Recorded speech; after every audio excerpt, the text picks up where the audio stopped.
I'm in Lan Kwai Fong, close to the dynamic heart of Hong Kong.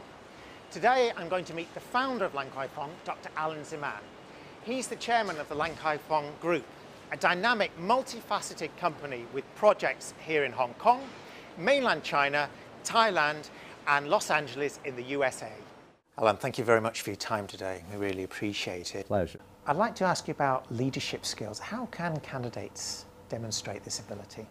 I think, not everyone can be a leader, basically. First of all, leaders are people who have a driving ambition to rise to the top.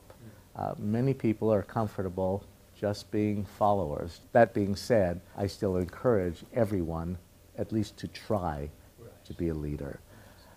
When you're a leader, you have to be a dreamer. You have to be someone that thinks out of the box. You have to see things, look at things, not in a straightforward way. You have to look beyond the book. You have to imagine things that can be. Everything can do. Everything must be possible. So it's an extra special, so it's not any ambition, it's an extra not special. just, well, you need the ambition to start, but then you have to be able to rise above the norm. The norm sees things one way. Everyone looks at things at one level. Leaders rise above that level. They look at things a little different. They think, how can I give it a twist? How can I make it different? And once you have that dream, then it's about putting a team together and seeing how you can implement it. Everyone can have ideas. The hardest thing is implementation. That's the key. So young people are at the start of their careers. Yes. How can you demonstrate an ability to think outside the box? Young people, when they are starting out, are actually very, very good because they're full of passion. Everybody is very idealistic. They see things, the energy, they see things differently. They haven't started to work yet.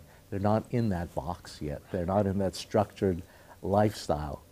And so when you're young and starting out, of course, you all have ideas, and especially in today's world.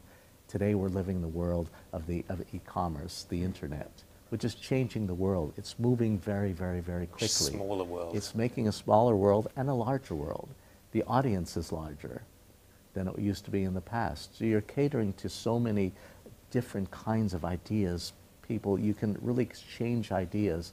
Now it's how you implement them. So people starting out, it really gives them a chance to have that burning desire to make it happen. The biggest problem they have is, how do I make it happen? How can I make my dream a reality? I don't have the money. And that's the hardest thing. But what I always say is, if you have an idea and there's a certain field that you want to start off in, get a job first in that company, in that field. Put your energy into learning everything other people know about that field that you want to go into. And once you have that, then you can understand how you can do it better than the company you're working. What are the mistakes they're making? How can you create a better mousetrap, a better product? And then you can decide at that point to move on to the next level.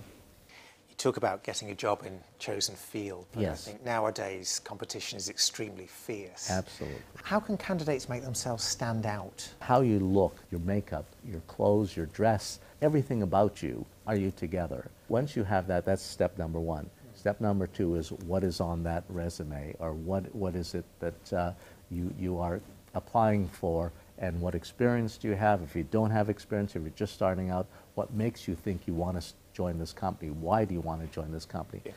You mentioned the importance of resume as well, on curriculum vitae, CV. What do you look for in a CV?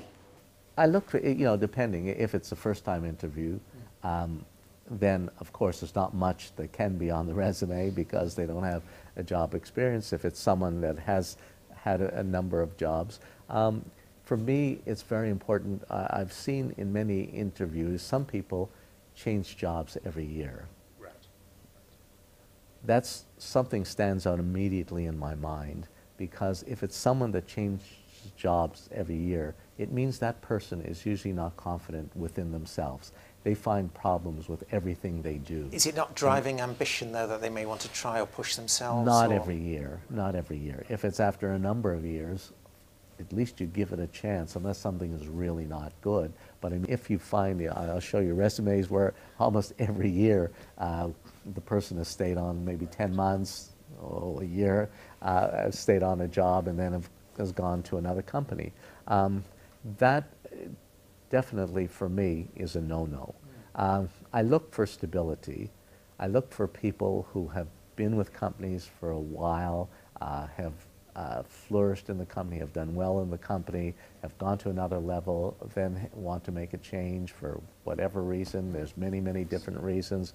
And so, you know, if you're a stable kind of, because when you're hiring staff, you always want people who can really work within the company for a long time, because the problem is you're training somebody up and you're spending the first year really working in resources and training them and working in the way that they understand your company.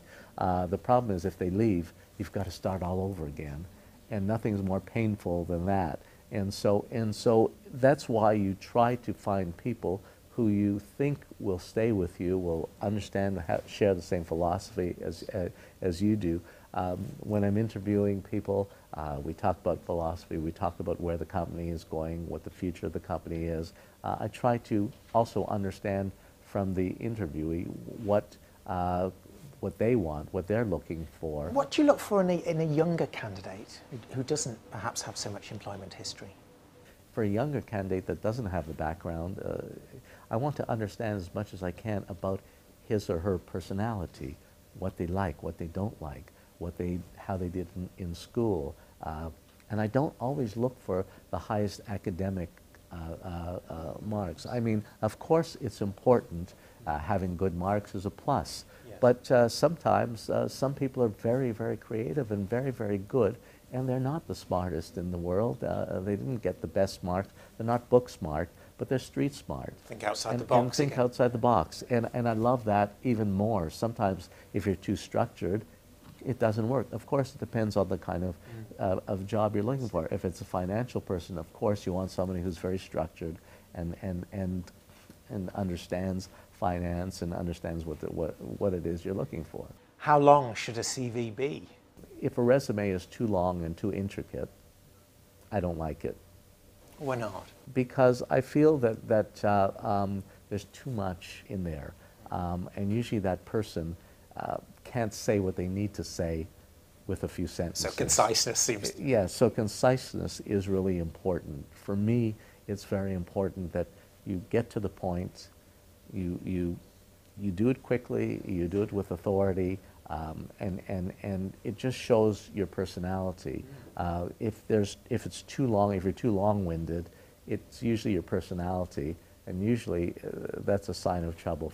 And what about referees? Who do you think would be an appropriate referee? For myself, it's important, but generally I don't put a lot of credence in the referee or in the reference, only because generally if someone is going to be on an application as a referee, usually they're going to say good things about you. Right. You're not going to put someone who is not going to support you. Of course, I'll look at it, you know, and if I know the person, it's even better. But normally, what I've always found when somebody puts a reference down, and if I call that person to get a reference, that person will usually say good things about about the candidate. Normally, they won't say bad things. Of course, if you know somebody who is a name, it always helps. I know many people call me to be a reference for them on their candidates, and of course my name, big help, of course, sometimes helps and maybe opens up doors. So, of course, depending on who it is, sometimes it does help. Do you think voluntary service to the community is important? That helps, absolutely. It shows you're a caring person. It shows you care about, about your fellow man. Those are things that are very, very important. I think it just shows your character. Not everybody is for that. Not everybody does that. And so, when you're looking for a candidate, you want someone who really can add to the company, can become a team player. Because basically, when you're leading, you're building a team. It's like having a strong sports team. You have players, great players in every single position, in different positions. You as the coach, head coach, are putting these players together and then motivating the team to go out and win the game. And that's basically, it's no different than running a company. And so you're trying to fit the right candidate into the right position so that you can build a very strong team together.